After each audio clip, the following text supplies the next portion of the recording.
Chinatown TV televiewers. I am joined by the gentlemen of the UST Engineering Batch 88. Pag-uusapan po namin yung success ng kanilang Egg Galing 2013. At yung kanilang tema is It's More Fun with 88.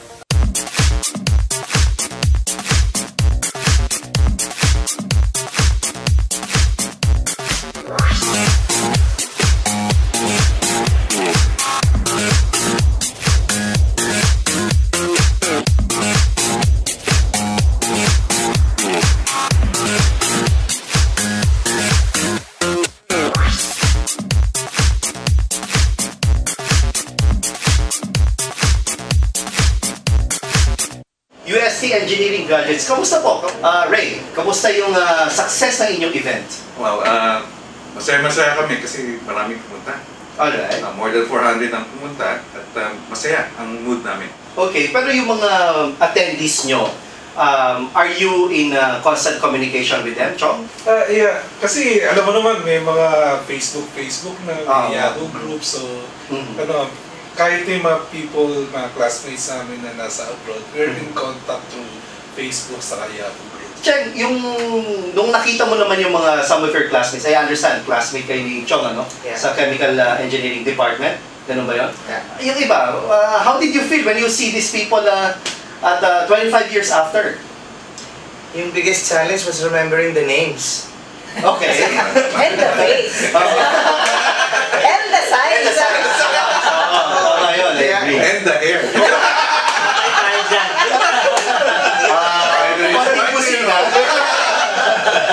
Okay. So aside from those challenges, medyo syempre yung mga pangalan, how did you cope nung sinabi yung ate ka, sino nga ba to? Paano? Nakita mo sa kakilala mo, how did you open the conversation? Siyempre, ko-connect mo yung mga experiences ninyo in the past, kung nagkukupiyahan ba kayo dati, were you sharing the same girlfriend, mga ganun klase ba? Okay. But let's talk about more of their success than talking about their age. Yes. Diba? Si Chong. Chong, what are you doing right now? I'm working with Petron. I'm part of the research and development. So R&D. So you must be very happy. Okay naman. Kala ko next question. si Ray. Ray, what have you been doing after, your professional career? Yeah, I've been involved with the power plant before, and now I'm involved with energy services for a foreign company. How did the UST help you in becoming a successful engineers on your field? Annette? Well, for me, as a civil graduate, maganda kasi yung foundation when you say na you graduated from UST. Right. So at least UST is one of the best schools na priority rin ng ibang companies. Okay. So what are you doing now? I'm connected with Rockwell Land Corporation. Coach, what have you been doing? Well, right now I work for a German chemical distribution company. Alright. Fern, ikaw, anong field ka sa UST Engineering? I was with Industrial Engineering. Alright. So ngayon, what have you been doing? Okay, I have connected with a Swiss company now. Okay. We're doing inspection services. Okay. I am relatively new with the company. I joined in 2009. Okay. So it's quite new. As a Tomasian, paano nakatulong sa iyong pagiging UST graduate?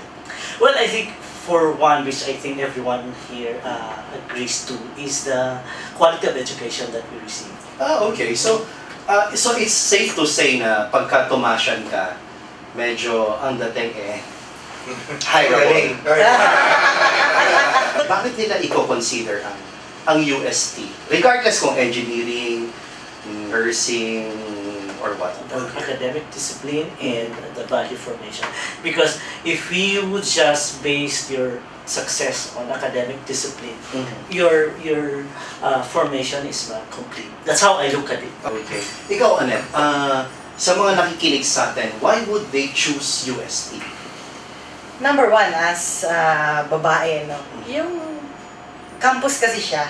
Okay. So, when you enter the school, you feel safe na pagpasok mo sa school, diretso ka lang, walang mangyayari sa'yo, etc. And then you can focus on your studies. Plus, yung mga nakapaligid sa'yo ay may mga values ba? Okay. Yung sinasabi nga ni Fern kanina. Alright. Chong. Siguro yung masasabi mo lang, pag UST graduate kasi, parang wala siyang sinisino. Parang kahit saan mo siya itapon. Flexible, ano? Pwede siya Nakaka-adjust siya kaagad. So, adaptive. Ang napansin ko lang din, parang walang ito ko, ito ka lang. Walang ganon eh. I think, siguro yun yung isa rin na nakikita kong something in common with Tomasian graduates. Sige, pasalamatan nyo na yung inyong mga batchmates and your admin. We would like to thank the Engineering Alumni Association first for supporting this event. Plus the fact that the other alumnus natin.